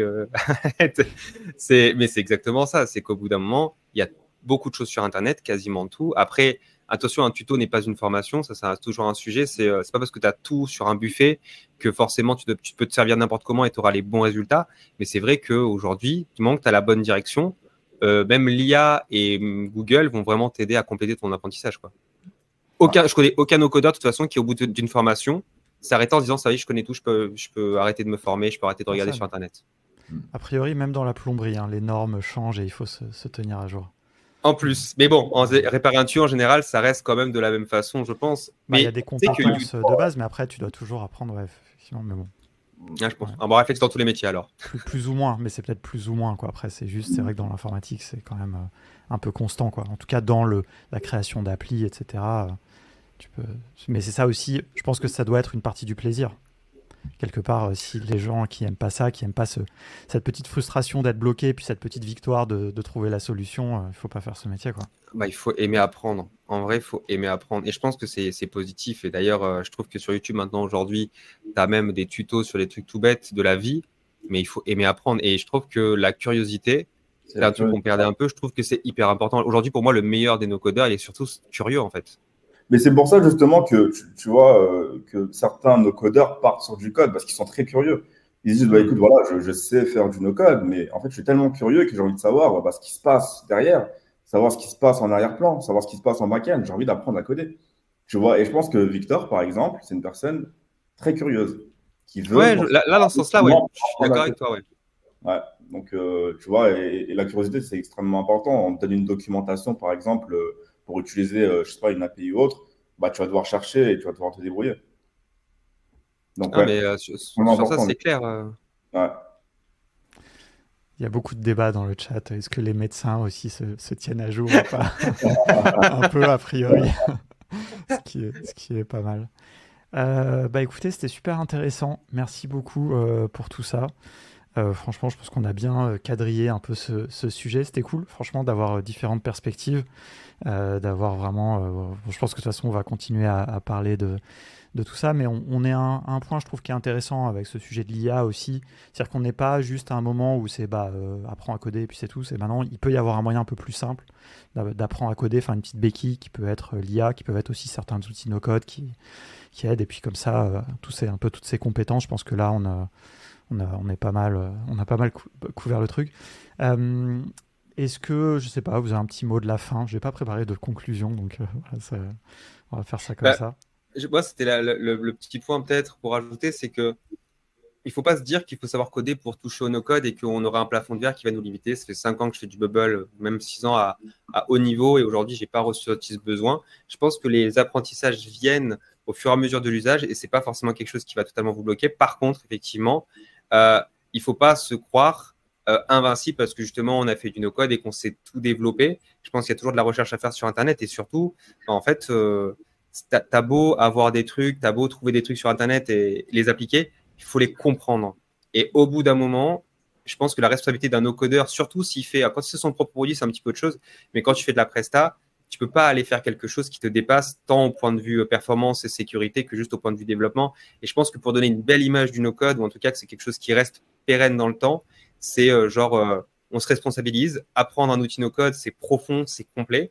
Et je pense que la base, c'est ça, c'est aller chercher, on va dire, de vraies compétences derrière pas pour se dire j'ai fait 2 semaines et je suis chaud et je peux tout développer, quoi. Ouais, moi, si j'ai un petit mot, ce serait de dire aux gens de ne pas forcément écouter ce que sur Internet. Non. N'écoutez pas les mecs avant parce que. N'écoutez pas ce qu'ils disent sur Internet. Faites vos propres recherches et faites vos propres expériences. Aujourd'hui, on oppose très souvent no-code et code. Si vous voulez tester le no-code et que vous êtes développeur, testez le no-code. N'écoutez pas ceux qui vont vous dire ne faites pas du no-code. Testez par vous-même et regardez ce que ça va donner. Par exemple, moi, je suis développeur. Je fais du no-code également aujourd'hui, donc ce qui s'est transformé en low-code. Et je suis extrêmement, beaucoup plus productif avec mon agence et tout est parfait. Et si vous êtes no-codeur, n'écoutez pas les personnes qui vont vous dire ah non, ne va pas vers du code. Testez, si vous êtes curieux, testez, allez vers du code et regardez ce que ça donne. Peut-être que ça va vous ouvrir des portes qui sont exceptionnelles. Vous ne savez pas et peut-être d'ailleurs que ça va être une grosse passion pour vous, le code. Donc, testez, faites par vous-même et regardez ce que ça donne derrière. Ouais, je pense que c'est le bon truc de ne pas se sentir obligé de faire quoi que ce soit, d'apprendre ou pas apprendre, mais par contre de tester, et moi j'ajouterais forcément un peu biaisé, hein, mais de se former, quoi. C'est-à-dire, il y a tester et tester, quoi. Il y a aussi des gens qui testent et qui disent ah bah non, c'est trop dur, c'est nul. Il y a aussi ce truc un peu de.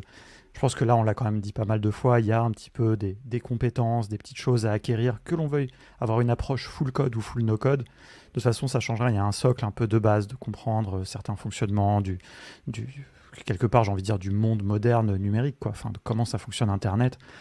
Comprenez tout ça et ça vous servira pour ce que vous allez créer avec les outils ou avec le code, quoi. Mais il ne faut pas s'empêcher de démarrer quand même, parce que du coup, tu vas avoir la mauvaise excuse de ouais, forcément, je ne me mets pas dessus parce que derrière, il faut savoir coder. Or, coder, je ne sais pas, c'est compliqué, donc je ne vais pas. Tu vois, c'est surtout pour ce message-là qui me dérange, c'est d'aller avoir la limite où les mecs ne vont pas faire l'effort parce qu'ils disent oh, flemme, c'est trop loin. Alors qu'au contraire, on peut faire de très, très belles choses. Même si tu ne sais pas coder, ça peut être très progressif. Et tu peux aussi être bon no-codeur, je le répète, sans savoir coder, c'est OK. Et tu pourras avoir le choix derrière. Le plus important, je pense que c'est le choix, en fait. En fait, finalement, je le dis comme JB, sauf que je le dis peut-être différemment. C'est juste avec la réciproque, c'est d'éviter d'avoir des gens qui s'arrêtent avant en se disant ouais, en fait, je pourrais jamais être bon. Alors que c'est pas vrai, tu vois. Tu peux être bon même si tu sais pas coder. Je pense que ça aide. Enfin, commencer par le no-code peut aider certaines personnes à ensuite aller sur des choses plus techniques, hein, parce que ça fait une petite marche intermédiaire. C'est ça. Ça, c'est sûr. Et certaines personnes peuvent passer cette marche très vite ou ne pas la. Mais pour certaines personnes, ça permet, quoi. Et bah super. Où est-ce qu'on peut vous suivre si les gens veulent vous poser des questions, pas vous insulter, mais plutôt vous voir ce que vous continuez à dire. Alors, moi, je me suis beaucoup trop fait insulter sur TikTok, donc j'ai laissé ça de côté. Vous pouvez me suivre sur Twitter si vous voulez, donc c'est JB Sensei, et aussi sur YouTube, donc pareil, même nom, JB Sensei tout attaché. Et voilà, principalement. Donc, ok, je vais mettre je mettrai les liens de toute façon dans les notes du podcast. Là, je vais mettre dans le chat ce que je trouve. Et puis voilà. Et toi, Thibaut ? C'est pareil, ça va être principalement, nous, on est sur Discord, donc c'est le Discord auto, donc discord.gg/auto. Il y a aussi Twitter, YouTube un petit peu, parce qu'on est un peu moins actif. Mais on va revenir un petit peu là-dessus, donc je pense que ça va être intéressant. Mais dans la majorité des infos, c'est finalement plus sur le Discord, ouais.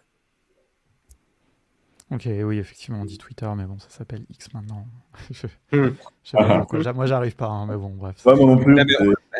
Tu dis quoi maintenant? Tu dis plus tweeter, tu dis quoi comme mot du post Poster sur X. Je sais pas, d'accord, ouais, c'est nul, hein, c'est dommage. C'est moins fun. Écoutez, merci beaucoup pour tout ça. Merci au chat, franchement, merci. Là, vous étiez nombreux et c'était très cool aussi d'avoir toutes ces réactions, toutes ces questions. On a appris des choses aussi. On apprend toujours des choses avec le chat, donc ça c'est cool. Merci Alex pour l'invite. C'était vraiment très cool d'avoir provoqué le débat. Je pense que c'est mieux qu'effectivement des vocaux, comme disait JB. C'est un sujet qui mérite le temps de prendre le temps, quoi. Et merci d'avoir pris le temps, justement, parce que je pense que des fois il faut se poser, quoi. Ça, c'est un peu l'inconvénient des réseaux sociaux et de X, etc. C'est que ça va vite, c'est quelques petites phrases par-ci par-là. Ouais. Donc là, on a bien pris le temps. Il y aura un beau replay, il y aura une version audio et tout, donc ce sera parfait. Merci à vous en tout cas, merci, c'est super plaisant. Bonne fin de semaine, bel été. Avec plaisir. Avec grand plaisir. Merci.